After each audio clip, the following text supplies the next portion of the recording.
Hello and welcome to another video, and in this video I am going to talk about um, if I should start a business in Cambodia or not.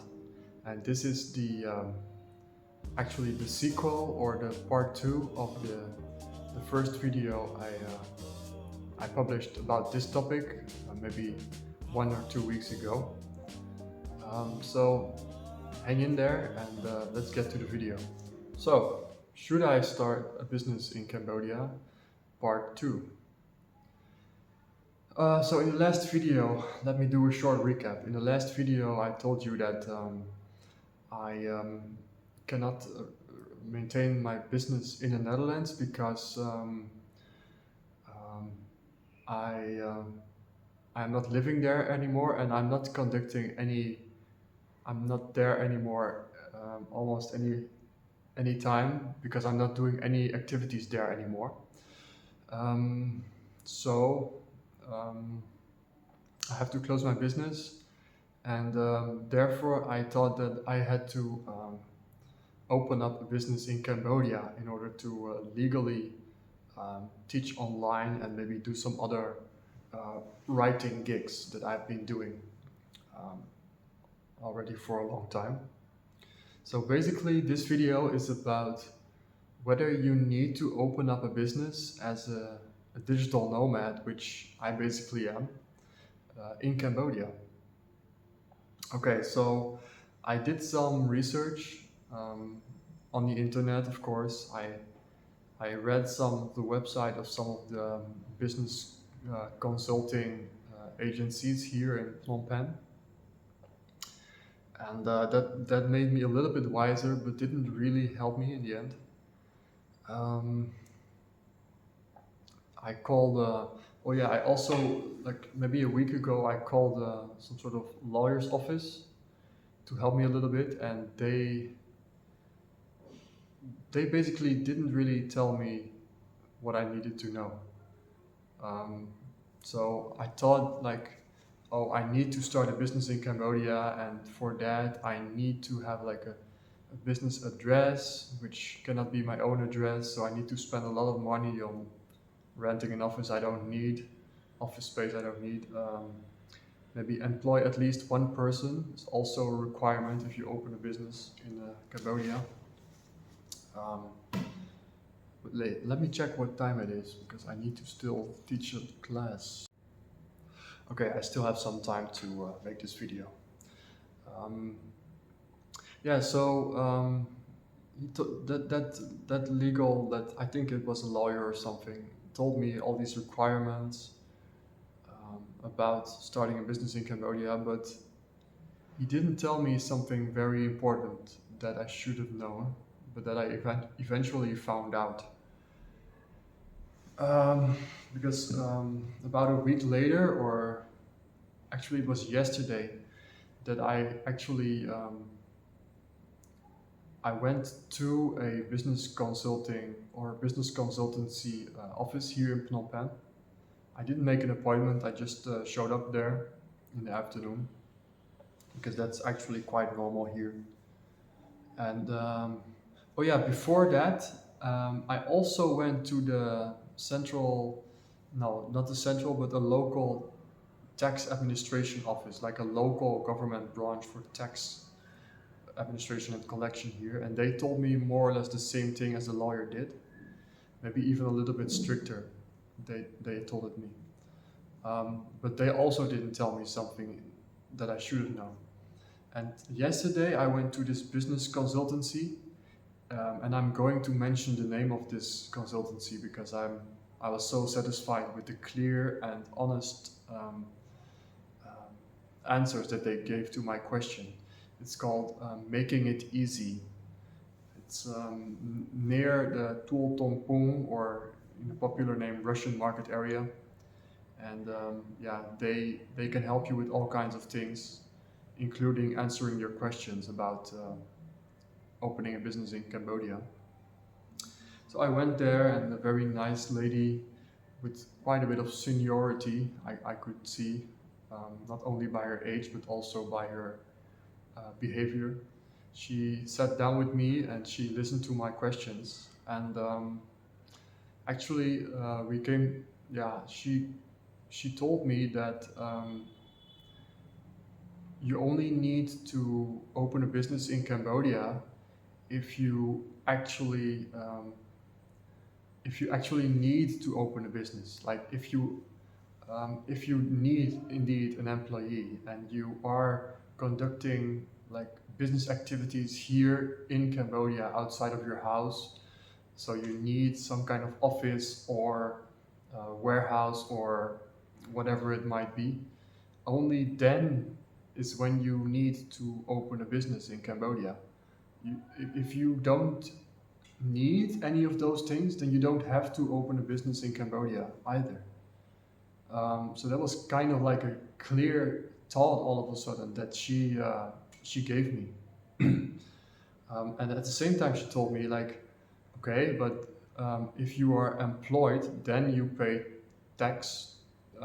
Then your employer pays some portion of your income as tax to the government. But that's also not applicable in my situation as a digital nomad. I am not employed by anyone here in Cambodia nor outside of Cambodia.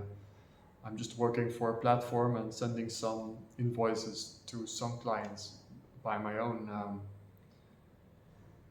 by my own regard, by my own. And so I also don't fall under that tax law. So I don't fall under the business tax, and I don't fall under the employment like um, yeah, income tax kind of regime. And she also told me, well, in Cambodia there is no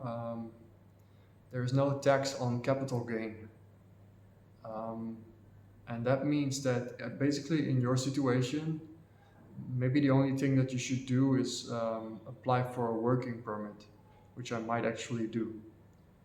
Also, if I want to get a 1 year visa extension, business visa extension, I I need a working permit.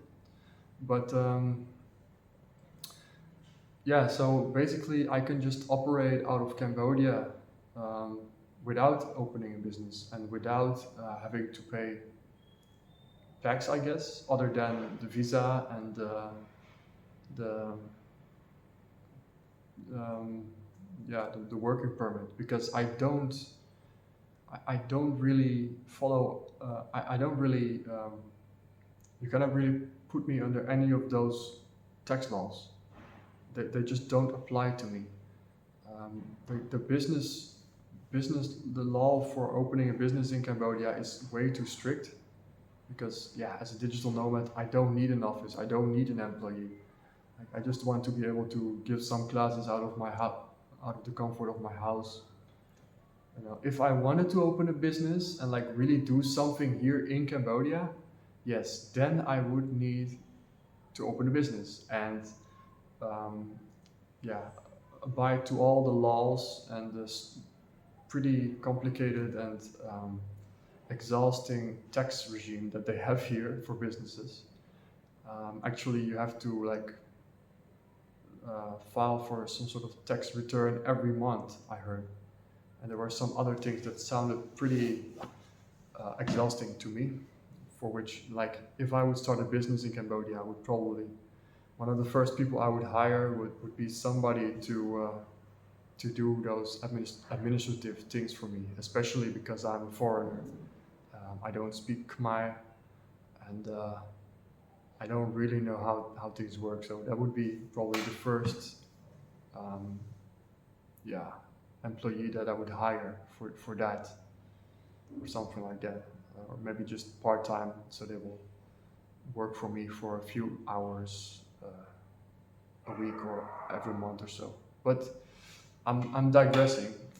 Basically, I can just yeah um, work as a freelancer, as a digital nomad, without opening a business um, in Cambodia, because I don't need to have a business. I am not doing business strictly taken in Cambodia.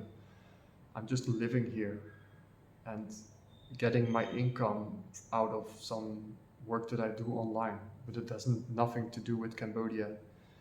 I'm not employed in Cambodia, so I guess yeah, for my personal situation, it's actually pretty good.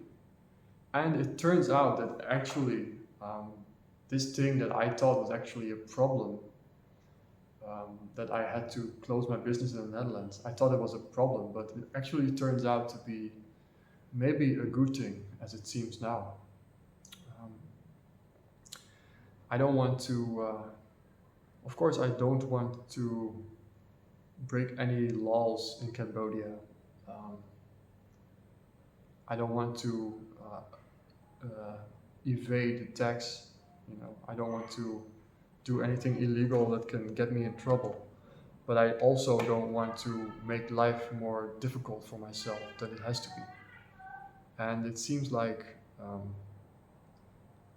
I would make it much more difficult for myself if I would start a business without actually wanting to do to have a business here. If they made it very easy, like in the Netherlands, actually, it's very easy to open a single proprietorship business in the Netherlands. If they made it that easy, then I would have definitely done it. But it's not. You know, you only open a business in Cambodia basically if you really want to do business here. You know, like if you really want to have a presence, you need an office, you need like people to work for you, then you open a business in Cambodia. Otherwise, don't do it. You know, it's only going to cost you money, and it's not necessary, at least in my case, if you are a freelancer. So that's kind of the clue of the story of today. Should I open a business in Cambodia? Well, the answer is I shouldn't, and I don't have to in the end, it appears. Um, and I guess we are now at the end of this video. Um, Thank you very much for watching.